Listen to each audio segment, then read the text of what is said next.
Hello po, Tita Darlene. Hello po, Tita Darlene. Thank you so much po. Hello, it's me, Darlene Vlog.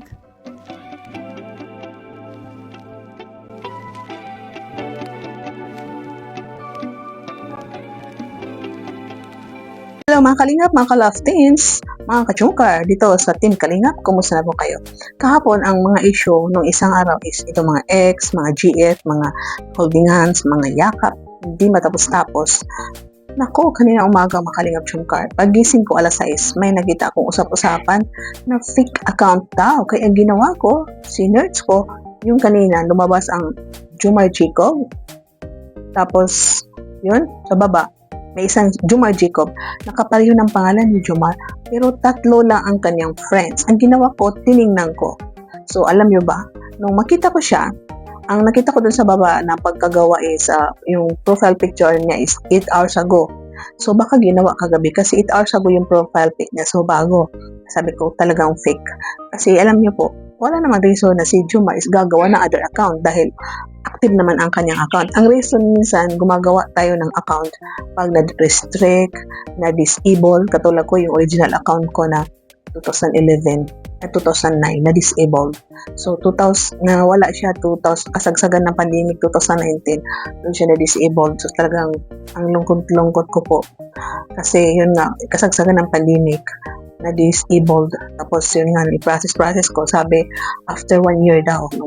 After 1 year, chiniko, sabi ng Facebook na permanent disabled daw. Sabi ko, wala na akong ginawang mga himala dyan sa Facebook ko.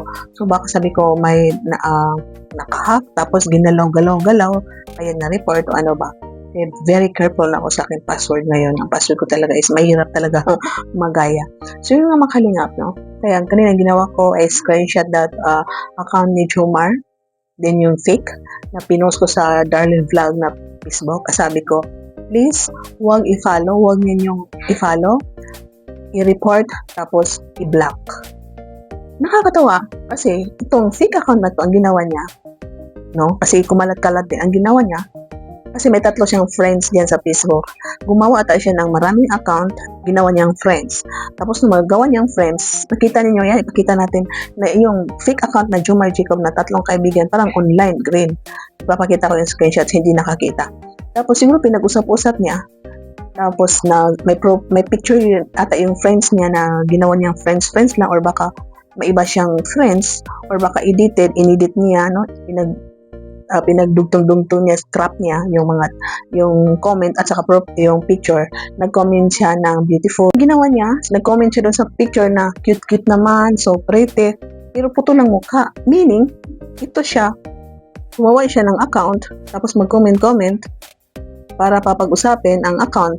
Tapos gawin niya na yan ang girlfriend ni Jomar, nag-comment sa picture ni Jomar. Ang kinuha niya ang profile pic ni Jomar at the present, ginawa niya ang profile picture at yun, nag-comment siya sa ibang mga post na friends niya ata. Or baka inedit niya yung mukha ng babae, pinagdugtong niya doon sa comment na siya lang din nag-comment.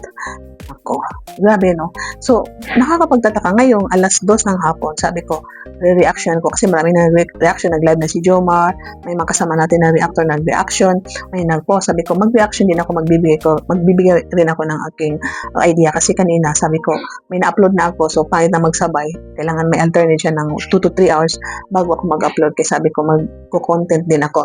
So, sabi ko, babalikan ko para i-screen video ko yung profile pic ni Jomar, idugtong ko, para ba ipag-compare ba, para i-explain sa mga manonood na hindi nakakaintindi bakit may profile, may fake account. Ako, yung ngayon, sinisearch ko yung Jumar Jacob na wala. So, siguro na-alert, maraming na-alert, kaya siguro dinilit niya siguro, baka din-activate niya kasi baka matrace na naman, no? Makita naman ng ito si Noel, baka mamaya ito si Noel Noel Santos, nakasubaybay kay Jomar, at makita ang IP address. Kaya siguro tuwang-tuwa siya yun kasi nagkagulo naman ang Jomcar community dahil sa fake account na yan. So tuwang-tuwa yan siya. Sabi niya, ayan, nabother na naman sila sa ilang busy sila sa pagmamaraton, kaya disturbuhin ko sila para mag-distract sila sa pagmamaraton kasi marapit na sila mag 500,000, kaya guguluhin ko sila. Kaya siguro gumawa ng fake account para gumawa ng issue, gumawa ng ingay. Ngayon, hindi naman kita naman ng account na yun na fake. Tinago niya. Kasi sabi niya, tama na yun, na-distract siya, nagulo na sila. O, di ba po? So, mabuti naman, no, halos nakita ko is naniniwala na that account is fake. Inaway nga nila yung may nag-post na nag-share. Kasi yun nga, nag-comment siya doon sa picture ng babae na, kunwari, so cute naman. Sabi niya, pretty, no? Halatang-halatan, hindi ganyan si Jomar mag-comment. Ay, nako. So, yan. Talaga kayo, hindi nyo kilala si Jomar. Kayo mga tao kayo na fake kayo, mapanira, gumagawa ng dami account, hindi nyo kilala si Jomar. Dahil hindi ganyan mag-comment si Jomar. Hindi ko na bang banggitin paano si Jomar mag-comment ng kanyang agong pag may upload, pag may mga picture dyan, di ba po? Ay, nako. Kayo talaga. Hindi kayo napapagod sa kagagawa nyo ng trolls para manggulo, para gawa ng issue si Jomar, nag-issue may girlfriend. Kasi ang balak nyo ata, mag-edit na naman kayo ng mga picture, mga conversation, mga upload yan para kunwari mag-comment, sabihin nyo yan, totoo yan. Ayan, ang girlfriend ni Jomar, nag-comment nga siya. Mapagod na kayo. You're wasting your time. It's useless. Sayang yung oras ninyo.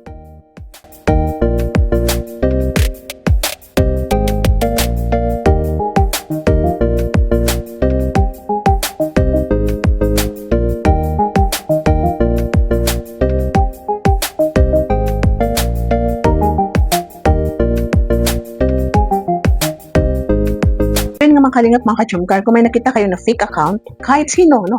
Kahit ako katulad ko, alam niyo naman siguro ang account ko, di ba? Na pag nakita niyo na, bagong gawa ito ilan ang friends niya? 1, 3, 4 lang. Tingnan niyo ang profile picture, kailan ginawa. Tanungin niyo, di ba? Tanungin niyo, sa iyo ba ito? Kasi minsan, baka gumawa dahil hindi ma-open ang kanyang account. Hindi ma-open. So, pwede niyo tanungin ang direct yung may-ari o pwede niyo itanong sa mga kasamahan niyo. Kung hindi, kung nakita ninyo na parang hindi, i-report niyo agad, hindi na kailangan, wag na masyadong mag-alala, i-report, i-block para hindi na siya dumaan sa inyong Facebook, sa timeline po ninyo, para matapos na itong kaguluhan na maraming nanggulo para i-distract ang inyong pagmamaraton. Ipakita niyo sa kanila na hindi kayo na-distract, kundi nakafocus kayo sa pagmamaraton. Thank you po.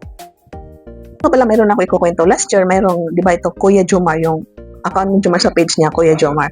May lalaki rin na nag-profile pic niya is Kuya Jomar.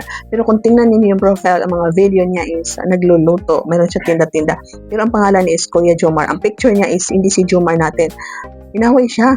Kasi daw, ginagamit mo si Jomar para sumikat ka. Nakakaawa naman po, no? Kung maulit yun, wag naman po. Kasi maraming taon na magkakapareho ng pangalan. Katulad yun, Jomar ang pangalan niya. Siguro tinawag-tawag siya na Kuya, kaya Kuya Jomar ang account niya. Nakita ko nung kayo nag-comment ako, sinabihan ko yung mga kasama na huwag niyo awayin kasi papareho lang yan. Kuya Jomar din ang profile account niya. Pero tingnan ninyo, iba ang picture niya. Hindi picture ni Jomar. Magalit kayo kung pangalan niya is si ganito, si Juan Pedro or si ano ba dyan, Tanggol, sino ba dyan pangalan, tapos mukha ni Jomar Jacob natin, no? Doon kayo magalit kung ibang pangalan tapos mukha ni Jomar, dahil masasabi niyo na fake account, ginamit ang picture ni Jomar. For example, pangalan ni Jomar naman, tapos Jomar Jacob, tapos iba ang mga picture, huwag kayo magalit kasi kapareho niya ng pangalan niyon, di ba po? So, huwag niyo awayin na ginagaya si Jomar kasi marami dito sa mundo na magkakapareho ang pangalan. Importante, hindi picture ni Jomar, hindi niya mukha ang ginamit. So, sana po nagkakaintindihan po tayo para hindi naman mabash ang community natin. Ang community ng Jomcar is nangangaway. Kahit hindi si Jomar, inaaway ninyo dahil kapareho lang ng pangalan. O, di ba po?